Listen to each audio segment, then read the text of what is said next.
Everyone, तो हम लोग देखने के लिए जा रहे हैं क्लास 10th एनसीईआरटी का मैथ है। एक्सरसाइज होने वाला है 3.3 और प्रश्न संख्या यहाँ पर पहला का 5वां भाग है। तो देखो किस तरह से प्रश्न को कर सकते हैं।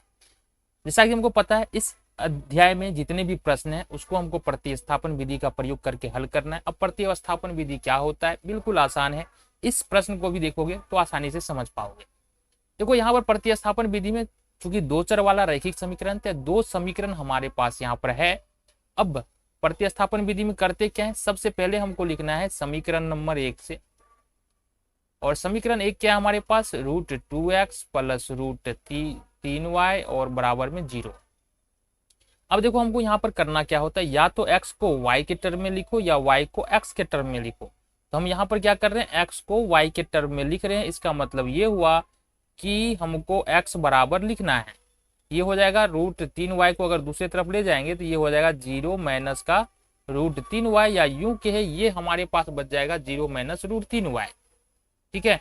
अब अगर मान लो अगर लिखे हम इसको सॉल्व करके तो 0 में से √3y घटा लेंगे तो ये बच जाएगा ये हमारा बच जाएगा कितना, माइनस का √3y।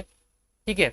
अब यदि हम लिखे x बराबर, तो x बराबर क्या लिख सकते हैं, x बराबर लिख देंगे माइनस √3y और बट्टे में आ जाएगा हमारा √2। क्यों, क्योंकि ये दोनों गुना में है।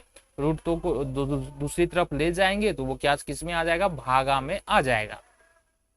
अब यहाँ पर परिमेयकरण कर देते हैं। परिमेयकरण करने के लिए √2 से ऊपर और √2 से नीचे मल्टीप्लाई कर देते हैं, गुना कर देते हैं। ये हो जाएगा हमारा √6y और बट्टे में हो जाएगा 2। ये हमने निकाला x बराबर, इसको मान लेते हैं समीकरण नंबर 3। ठीक है, ये समीकरण नंबर 3 आ गया। चलो बहुत बढ़िया। अब समीकरण 3 में जो हमने x बराबर निकाला है उस वैल्यू को समीकरण 2 में रख देना है। तो क्या करना है, समीकरण 2 में x का मान रखने पर, तो समीकरण 2 क्या है हमारा, समीकरण 2 है यहाँ से हमारे पास √3x माइनस √8y बराबर में 0।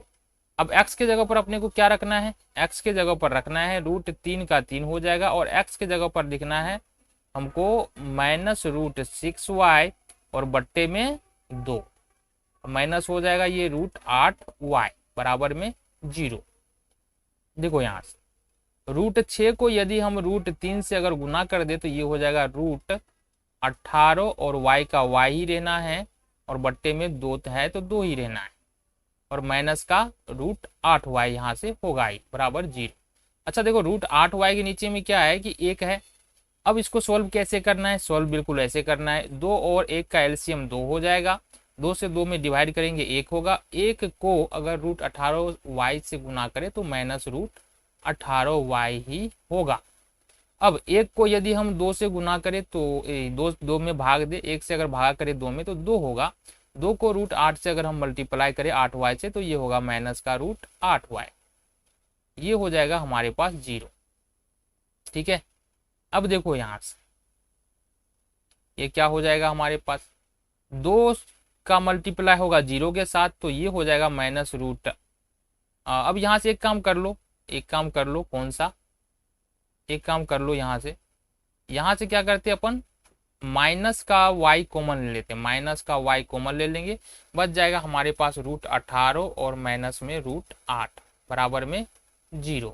ये हमारे पास निकल के आ रहा है। क्योंकि यहाँ से 2 से अगर 0 से गुना कर लेंगे तो 0 ही हो जाएगा। अब हमारे पास y माइनस y बराबर क्या निकल के आ रहा है, 0 बट्टे √18 माइनस √8, ये निकल के आ रहा है। अब देखो 0 में किसी भी संख्या से भाग देते तो 0 ही आता है, मतलब यहाँ से जो y का वैल्यू हमारे पास निकल के आएगा वो फाइनली 0 आ जाएगा। और 0 में प्लस लगाओ माइनस लगाओ कोई फर्क पड़ता ही नहीं है, तो y बराबर यहाँ पर निकल के आया हमारे पास 0। अब क्या करना है, y का मान समीकरण 3 में रख दो, समीकरण 3 में रखने पर, तो समीकरण 3 क्या है हमारा, समीकरण 3 है x बराबर √6y बट्टे में 2। ये क्या हो जाएगा, √6 और y का मान अभी हमने निकाला है 0, तो 0 कर दिया, बट्टे में 2 आ जाएगा। √6 को यदि 0 से गुना करोगे तो 0 होगा, बट्टे में 2 हो जाएगा, और ये हमारा वैल्यू निकल के आ गया 0।